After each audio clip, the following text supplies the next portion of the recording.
نحمده ونصلي ونسلم على رسوله الكريم أما بعد فأعوذ بالله من الشيطان الرجيم بسم الله الرحمن الرحيم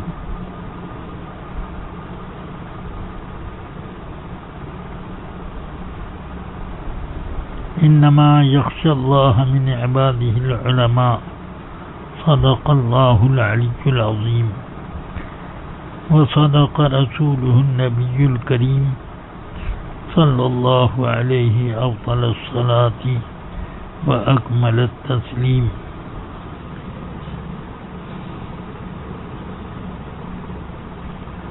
آج حضور تاج الشریعہ کی یادگار کے طور پر یہ آن لائن اجلاس جاری ہے. اس سلسلے میں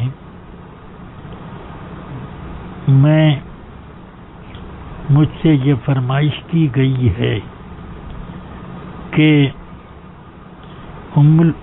حضرت سیدتنا خاتون جنت فاطمۃ الزہرا رضی اللہ تعالی عنہا نے جو حضرت سیدنا ابو بکر صدیق رضی اللہ تعالی عنہ سے فدق وغیرہ کے بارے میں جو مطالبہ کیا تھا اس سے متعلق میں کچھ عرض کر دوں. تو مجھے عرض یہ کرنا ہے کہ یہ حدیث بطور تواتر رسول اکرم صلی اللہ تعالی علیہ وسلم سے مروی ہے کہ آپ نے فرمایا کہ ہم انبیاء کرام کسی کو وارث بنا کر نہیں چھوڑتے. ہمارا جو مال ہے وہ مسلمانوں پر صدقہ ہے. اس متواتر حدیث کے خلاف کے بعد میں اس حکم کو سرکار نے واپس لیا ہو کوئی ثبوت نہیں ملتا. قرآن عظیم میں بھی جو فرمایا گیا وہ مسلمانوں کو ہی مخاطب کر کے فرمایا گیا. یوصیکم اللہ فی اولادکم. اللہ اے مسلمانوں، اللہ تمہیں تمہاری اولاد کے وراثت سے متعلق یہ حکم دیتا ہے. تو یہ حکم خاص مسلمانوں کے لیے ہوا، نہ کہ نبی پاک صلی اللہ علیہ وسلم کے لیے. ورنہ یوصیکم کا لفظ نہ ہوتا بلکہ مطلق ایک بات کہی جاتی، جیسے نماز روزے وغیرہ کے بارے میں فرمایا گیا. اور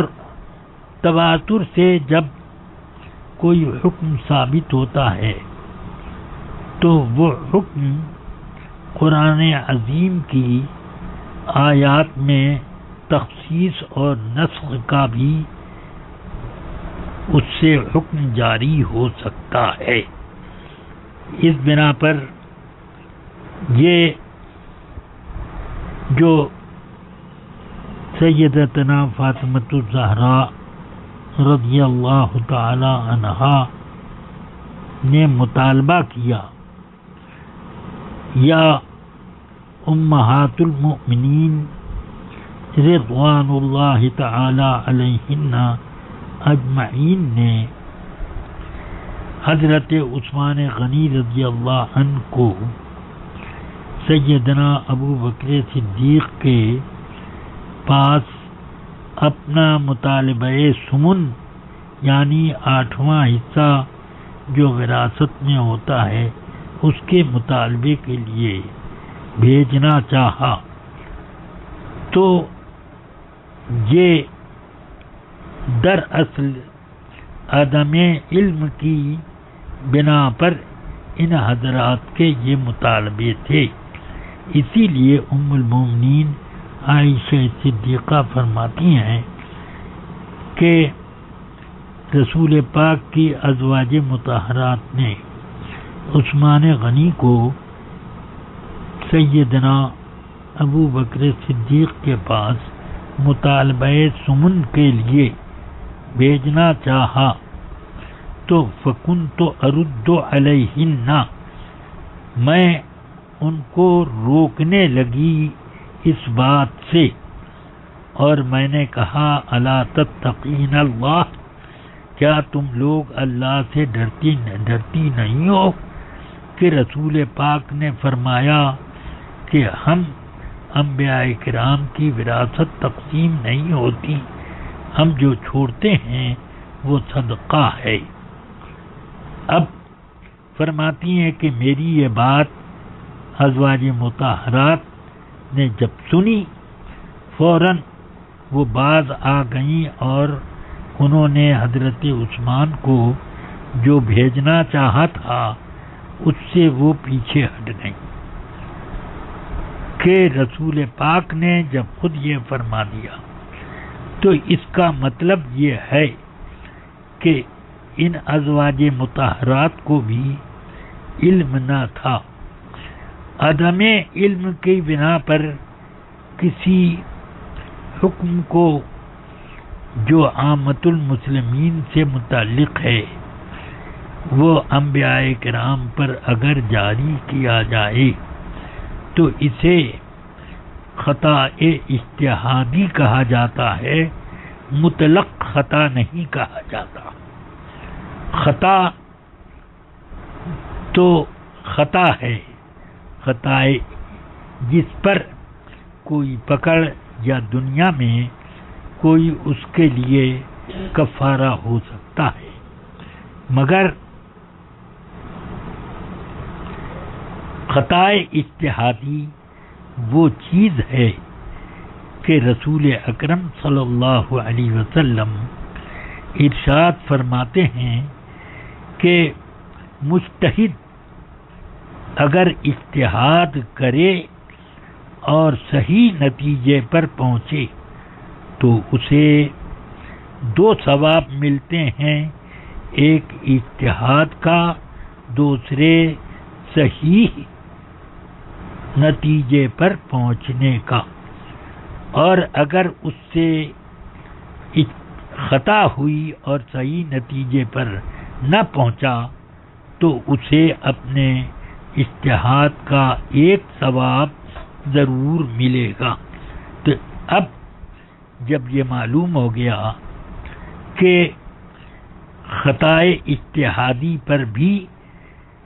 ایک مجتہد کو ثواب ملتا ہے تو اس کا مطلب یہ ہو گیا کہ یہ گناہ نہیں ہے، ورنہ اس خطا اجتہادی پر بھی مجتہد کو ثواب کیوں ملتا؟ ایسا تو ہو نہیں سکتا کہ کوئی چیز خطا ہو اور اس پر نہ کفارہ، نہ توبہ، نہ استغفار، کچھ نہیں، اور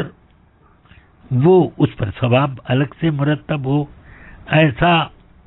تو نہیں ہے، الا بفضل اللہ تعالی و رحمتی. تو اب یہ کہنا ہے مجھے کہ ان حضرات سے جو یہ اس حدیث کے عدم علم پر مطالبے کا ارادہ ہوا، یا خاتون جنت رضی اللہ عنہ نے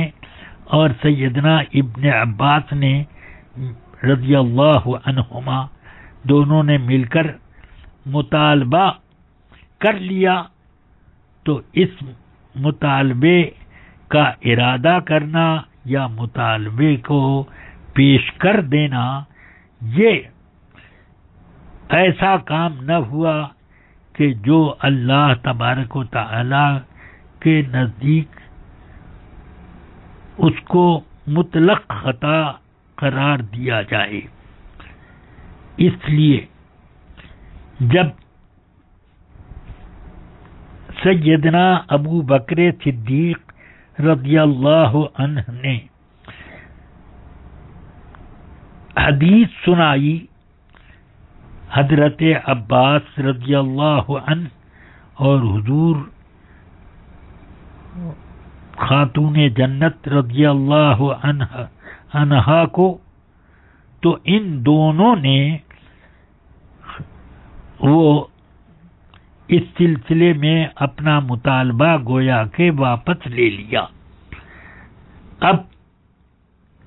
بخاری میں الفاظ ہیں فحجرت ہو ولم تکلم ہو. حضرت فاطمہ زہرا نے اس مطالبے کو، اس طلب کو چھوڑ دیا اور اس بارے میں ابو بکر صدیق سے پھر کوئی بات نہ کی. مگر رافضی اور جو اپنے کو شیعہ کہتے ہیں، ان لوگوں نے بخاری کی اس حدیث کا غلط ترجمہ کیا جو حضرت خاتون جنت رضی اللہ عنہا کی پاک بازی اور ان کے اور ان کی شان تطہیر کے بالکل خلاف ہے. وہ کہتے ہیں فحجرت ہو، حضرت فاطمہ رضی اللہ عنہا نے حضرت ابو بکر سے کٹی کر لی اور اپنی دوستی منقطع کر لی. وَلَمْ تُكَلِّمْ ہو، اور ان سے بات چیت چھوڑ دی. یہ کتنا بیہودہ ترجمہ ہے. کیا حضرت فاطمہ الزہرا رضی اللہ تعالی عنہا کبھی حضرت ابو بکر صدیق سے دوستی کرتی تھی؟ کبھی ان سے بات چیت کرتی تھی کہ انہوں نے کٹی کر لی؟ کٹی تو ہوتی ہے اس وقت جبکہ پہلے سے کوئی تعلق رہا ہو اور بات چیت کا رواج رہا ہو اور بات چھوڑ دی ان سے کرنی کہ پہلے بات کرتی تھی. معاذ اللہ، یہ حضرت فاطمہ الزہرا رضی اللہ عنہا کی شان میں گستاخی ہے. اس کا معنی یہی ہے کہ انہوں نے اپنا مطالبہ چھوڑ دیا اور اس سلسلے میں انہوں نے کوئی گفتگو نہ کی، یعنی نہ ان سے گفتگو کی اور نہ اپنے زوج مکرم سیدنا امیر المؤمنین علی ابن ابی طالب سے اس سلسلے میں کوئی بات کی کہ آپ مطالبہ کر لیجئے، آپ میری طرف سے وکالت کر لیجئے. اگر بات ان کو سمجھ میں نہ آتی تو وہ ضرور حضرت مولائے کائنات کو یا اپنے بچوں میں سے کسی کو اس چیز کی تاکید کرتی کہ میرے اوپر انہوں نے زیادتی کی، جب تمہیں موقع ملے تو تم لوگ اس کا مطالبہ ضرور کر لینا. مگر بخاری شریف میں یہ حدیث موجود ہے کہ حضرت عباس اور رضی اللہ تعالی عنہ اور مولائے کائنات دونوں کو حضرت امیر المومنین عمر فاروق رضی اللہ تعالی عنہ نے بار بار کے اصرار کے بعد کہ ان لوگوں نے جب یہ اصرار کیا دونوں حضرات نے کہ باغ فدق کا انتظام جس طریقے سے آپ کرتے ہیں وہ انتظام ہم دونوں کو سپرد کر دیں، اور اس سے ہم کو بھی تھوڑا فائدہ مل جائے گا کہ ہم جو اس پر محنت کریں گے تو ہمیں فائدہ تھوڑا مل جائے گا اس کا۔ تو بار بار کے اصرار کے بعد حضرت امیر المومنین ابو حفص عمر ابن خطاب رضی اللہ تعالی عنہ نے اپنے دور خلافت میں ان کو یہ کہہ کر دیا کہ میں تم دونوں کو اس کے انتظام پر متولی مقرر کرتا ہوں، اسی شرط پر کہ جیسے رسول اکرم صلی اللہ تعالی علیہ وسلم اس مال کا انتظام فرماتے تھے اور جہاں جہاں اللہ کے مال کی طرح سے اس میں خرچ کرتے تھے، اسی طور پر اگر تم لوگ خرچ کرنے کا یہ لو ذمہ تب تو دوں گا، ورنہ نہ دوں گا۔ تو ان دونوں کیونکہ آپ دونوں کو یہ معلوم ہے کہ نہیں کہ رسول پاک نے اپنے بارے میں یہ فرمایا، تو ان دونوں نے فرمایا کہ بے شک ہمیں معلوم ہے کہ سرکار نے یہ فرمایا، تو ہمیں اسی شرط پر یہ مال صرف انتظام اور تولیت کرنے کے لیے دے دیجیے۔ تو دے دیا۔ آپس میں دونوں حضرات میں کچھ دنوں کے بعد کچھ اختلاف ہو گیا۔ حضرت عباس اور حضرت علی رضی اللہ تعالی عنہما میں اختلاف واقع ہوا، تو یہ دونوں حضرات چاہتے تھے کہ اس تولیت کو مال کے ساتھ بٹوارا کر دیا جائے، یعنی باغ فدق اور خیبر، بنو نذیر وغیرہ کے جو زمینوں پر، بنو قریظہ وغیرہ کی زمینوں پر جو رسول پاک کا اختیار تھا اور آپ کی ملکیت میں من جانب اللہ آپ کے تصرف میں تھی، ان زمینوں کے بارے میں ان حضرات نے چاہا کہ ان زمینوں کو اس طرح کر دیں کہ آدھے پر حضرت علی تصرف کریں، آدھے پر حضرت عباس ابن عبد المطلب رضی اللہ عنہ کریں۔ تو حضرت امیر المومنین عمر فاروق کی خدمت میں وہ آئے، اور دونوں نے آنے سے پہلے سیدنا عثمان غنی وغیرہ 4 صحابہ، عبد الرحمن ابن عوف، سعد ابن ابی وقاص وغیرہ 4 آدمیوں، 4 اصحاب عشرہ مبشرہ میں سے 4 افراد کو بھیج دیا، یہ لوگ تشریف لائے حضرت امیر المومنین عمر فاروق رضی اللہ عنہ کے پاس۔ پھر ان 4 حضرات کے کچھ دیر کے بعد دونوں حضرات یعنی حضرت عباس اور حضرت علی آئے، اور دونوں ایک دوسرے کو کچھ زجر کر رہے تھے۔ تو پہنچے اور شکایت کی دونوں نے کہ ہم دونوں کو ایک دوسرے سے شکایت ہے انتظام کے معاملے میں، تو اس لیے ہمارا فیصلہ کر دیجیے۔ تو ان چاروں حضرات نے بھی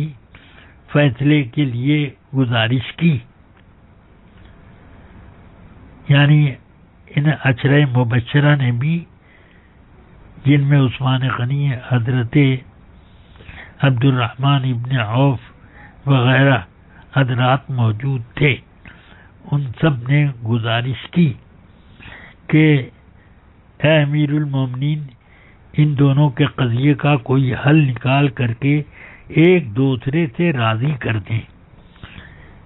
تو حضرت امیر المومنین عمر فاروق نے فرمایا کہ آپ لوگ جلدی نہ کریں، پہلے مجھے یہ بتائیں کہ کیا آپ لوگوں کو یہ معلوم ہے کہ رسول پاک نے اس طرح فرمایا کہ ہم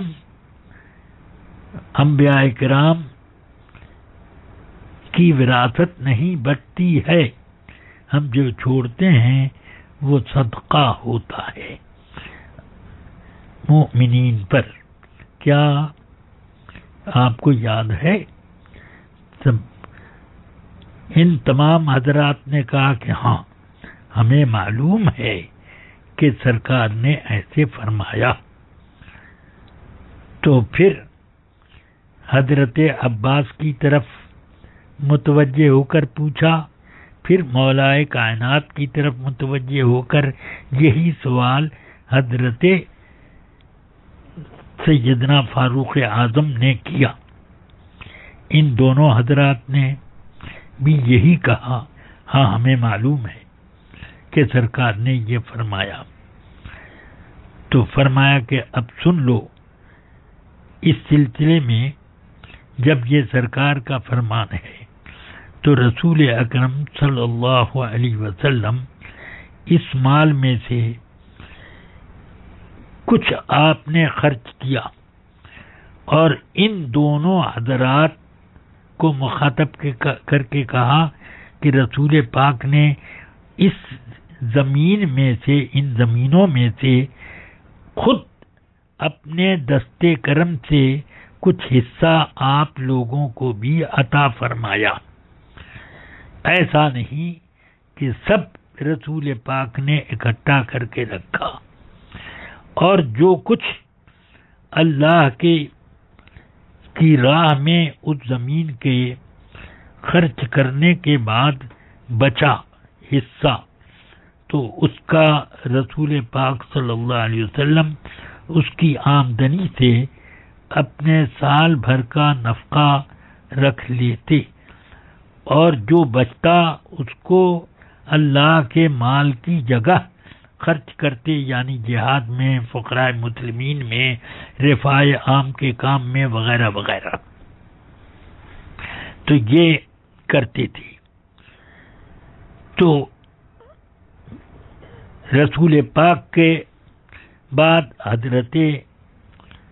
ابو بکر صدیق آئے، انہوں نے فرمایا میں رسول اللہ کا خلیفہ ہوں، اس میں وہی کروں گا جو رسول پاک کرتے تھے۔ تو انہوں نے اسی طریقے پر سارا عمل کیا۔ آپ لوگ بتائیے کہ کیا اس عمل میں ابو بکر صدیق بار علی الحق تھے کہ نہیں؟ یعنی بالکل سچے نیکوکار، دیانتدار، حق پر استقامت کے ساتھ اس مال کے بارے میں تھے کہ نہیں؟ تو ان تمام حضرات نے فرمایا کہ ہاں ٹھیک تھے۔ فرمایا ابو بکر بھی یہی کام کرتے کرتے چلے گئے، میں اب ان کا خلیفہ ہوا، تو میں نے 2 سال تک اس مال میں وہی کام کیا جس طرح سے رسول پاک عمل کرتے تھے، اور جس طرح سے اس مال میں ابو بکر صدیق کرتے تھے، اور میں اس کام میں بالکل دیانت کو ملحوظ رکھتا ہوں۔ اب آپ 2 دونوں آئے ہو کہ اس کے علاوہ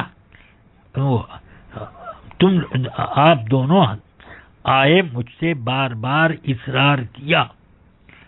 کہ اس مال کو ہماری تولیت اور انتظام میں دیں. جب مجھے بعد میں سمجھ میں آیا کہ آپ دونوں کی تولیت میں دے دوں تو میں نے آپ دونوں کو اس شرط پر دیا کہ جو اس میں عمل رسول پاک کرتے تھے اور ان کے بعد ابو بکر کرتے تھے اور ان کے بعد میں کرتا رہا، اسی کے مطابق اگر اس مال میں آپ لوگوں کو انتظام کرنا ہو تب تو میں آپ دونوں کو دے سکتا ہوں، ورنہ نہیں. تو آپ دونوں نے کہا کہ نہیں، اس شرط پر آپ ہم کو دے دیجئے جو شرط آپ نے پیش کی. چنانچہ اس شرط پر حضرت سیدنا امیر المؤمنین فاروق اعظم نے ان دونوں حضرات کی تولیت میں پیش کر دیا. اب یہ دونوں حضرات میں جب اختلاف فرماتے ہیں حضرت فاروق اعظم رضی اللہ تعالی عنہ کہ اب آپ دونوں میرے پاس کیا کرنے کے لیے آئے، اس کے علاوہ کوئی دوسرا فیصلہ کروں؟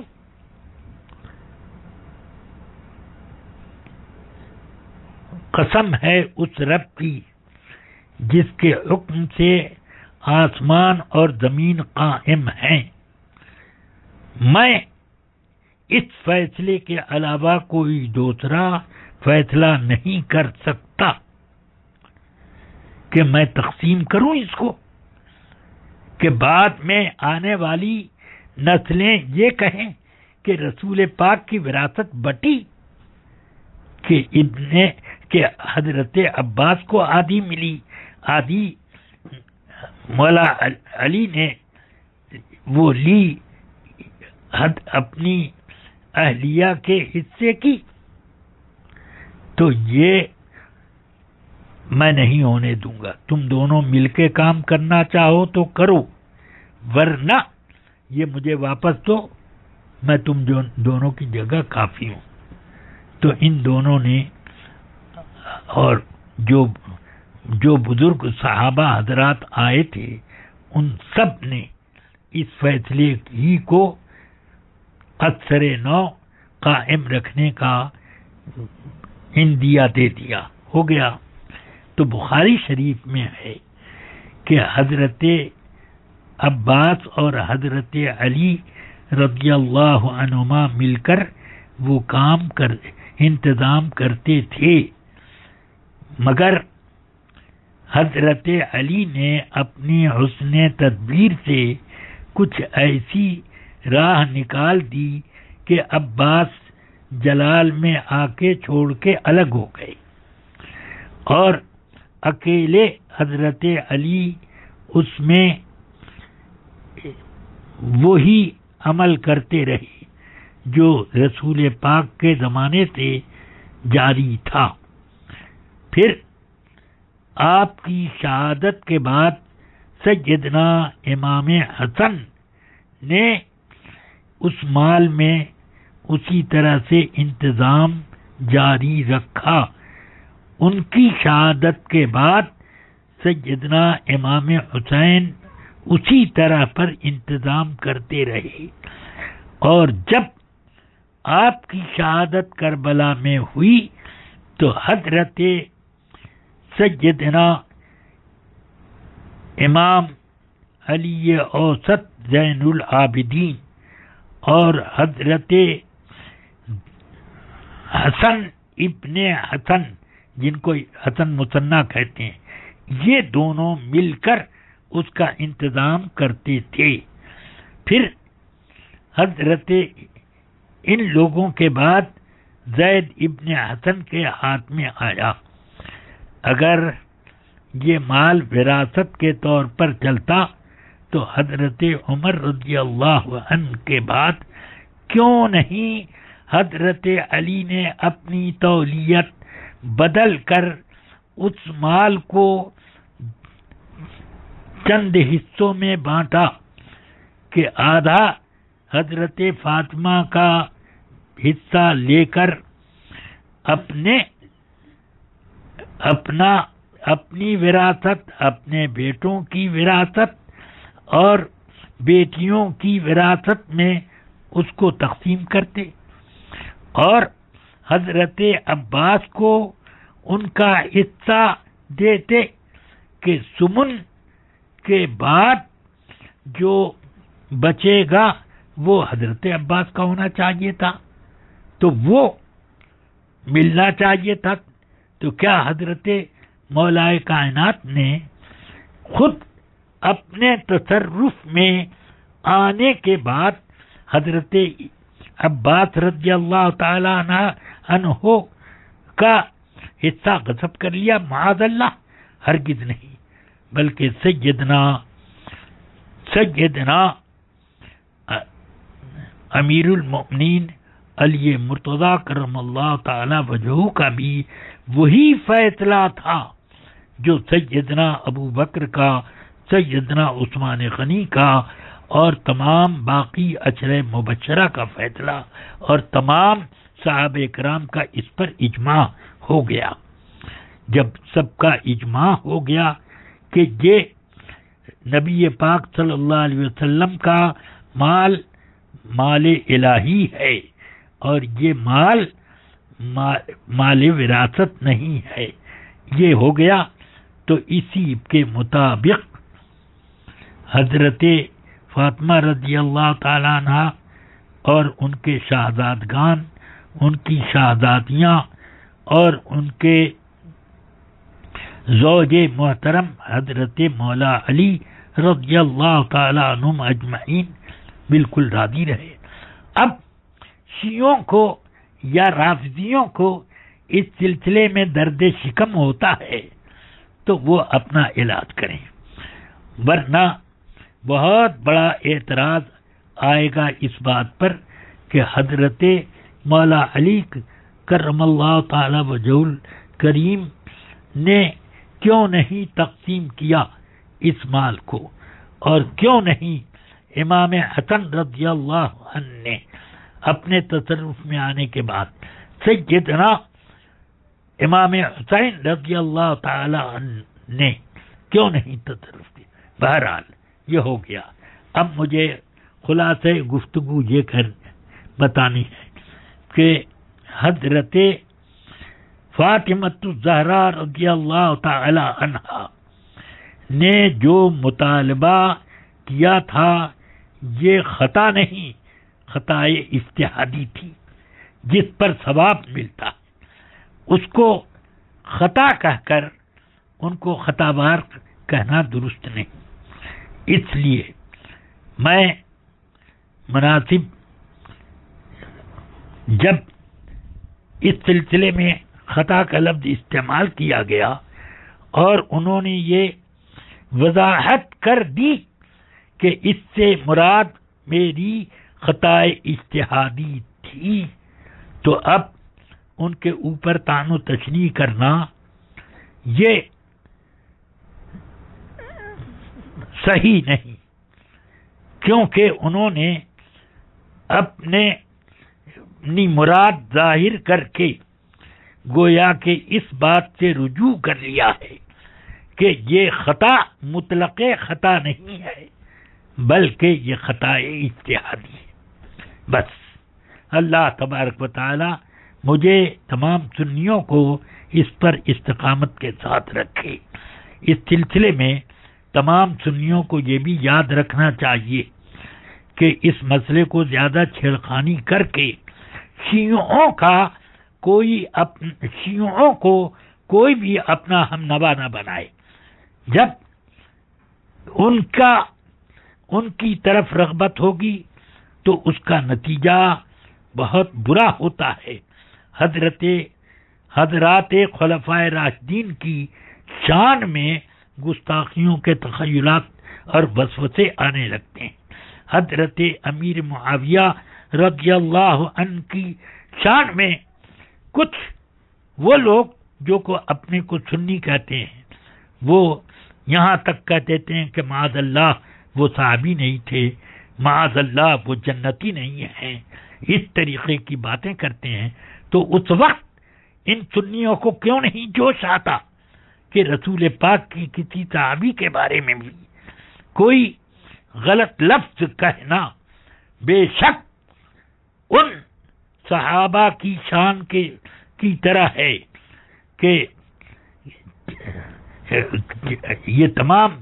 صحابہ کی شان میں گستاخیوں کے درجے میں آ جاتا ہے. اور حضرات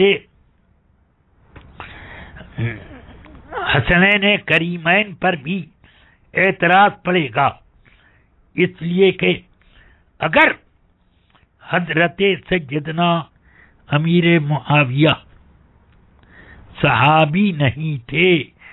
اور جنتی نہیں تھے تو کیوں حضرت امام حسن نے وہ خلافت راشدہ جو آپ کو حضرت مولائے کائنات سے ملی تھی، اس خلافت راشدہ کو کیوں آپ نے حضرت امیر معاویہ کو تفویض کیا؟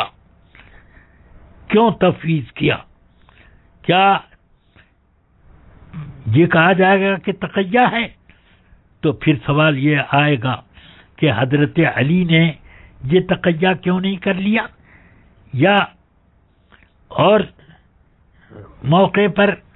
بھی یہ کہا جا سکتا ہے. اس لیے امام حسین رضی اللہ تعالی عنہ بھی امیر معاویہ کے زمانے میں رہے ہیں، مگر انہوں نے آپ سے یعنی امیر معاویہ سے اپنا وظیفہ لینے میں کبھی انکار بھی نہیں کیا. بہرحال حضرت سیدنا امام حسن رضی اللہ تعالی عنہ پر بھی اعتراض آ جائے گا، حضرت امام حسین پر بھی، اور بڑے بڑے فتنے کھڑے ہو جائیں گے. اللہ تبارک و تعالی ان بارگاہ رسالت کے محبوبوں اور رسول پاک کی نسل اطہار کی ان سب کی شان میں ہمیں زبان درازی سے محفوظ رکھے، ہمیں صراط مستقیم پر قائم رکھے.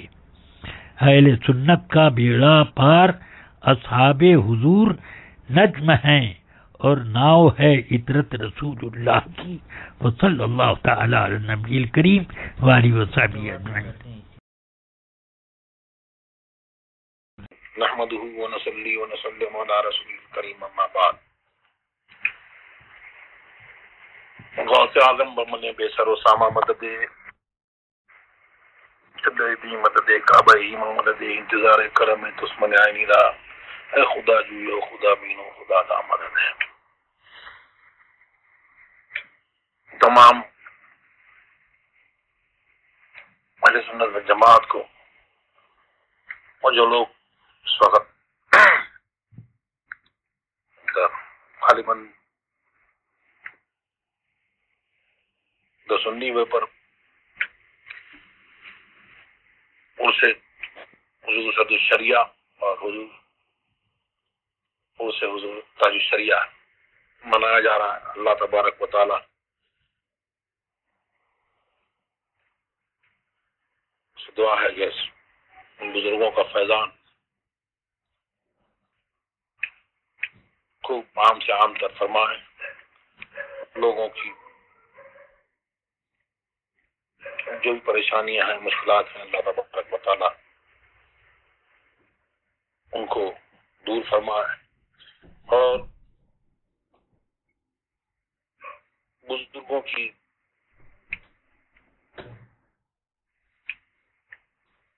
تعلیمات پر عمل کرنے کی توفیق عطا فرمائے، اس پر گامزن رکھے، اس پر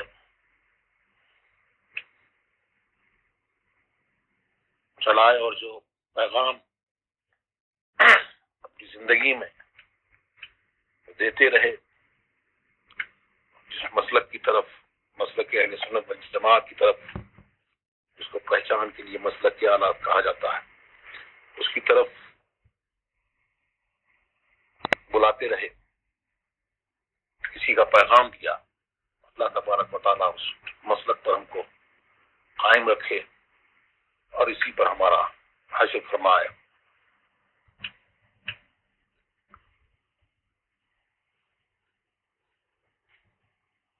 مسلک اعلی حضرت پہ قائم رہو، زندگی دی گئی ہے اسی کے لیے، جہاں میں عام پیغام شہ احمد رضا کر دیں، پلٹ کر پیچھے دیکھیں،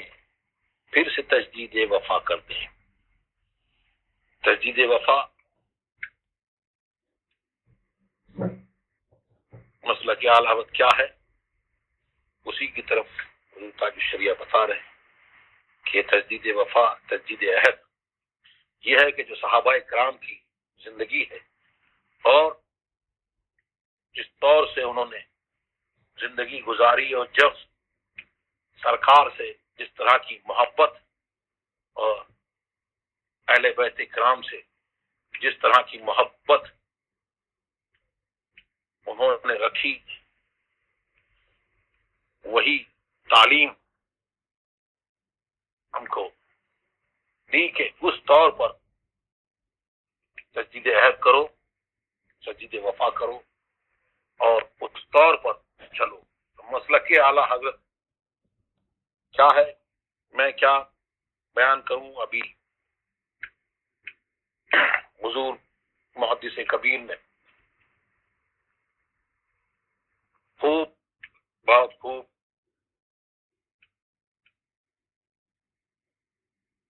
آپ نے بیان فرمایا اور آپ لوگوں نے سنا، اور ان لوگوں نے جو یہ مسئلہ چل رہا ہے اگر ان کانوں تک یہ پہنچے تو پھر اس معاملے کا بہت خوب آپ نے حل فرما دیا۔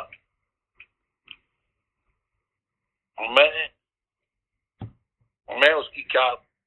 تائید کروں گا، بلکہ اعلی حضرت کے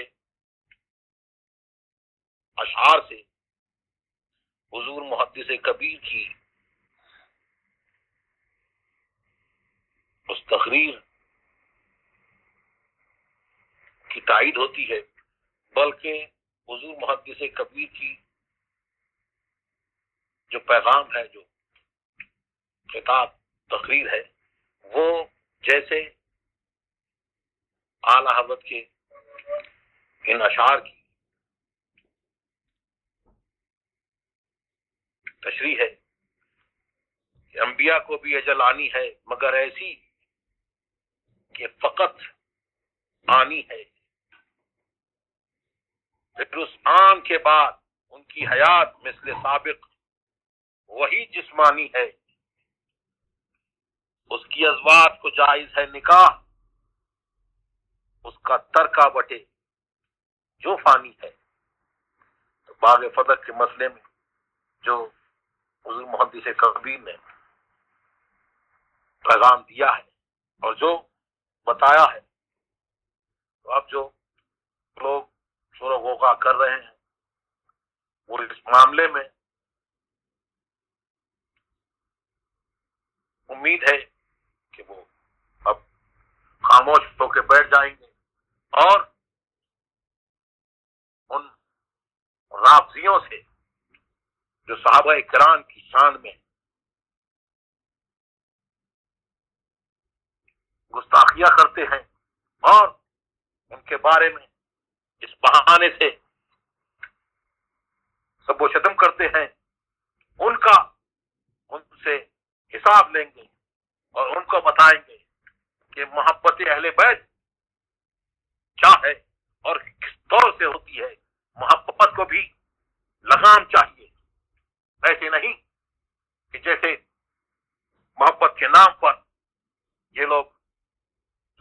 ایمان لوٹتے ہیں، اللہ تبارک و تعالی ہمیں اور آپ کو سب کو ان کے شر سے محفوظ رکھے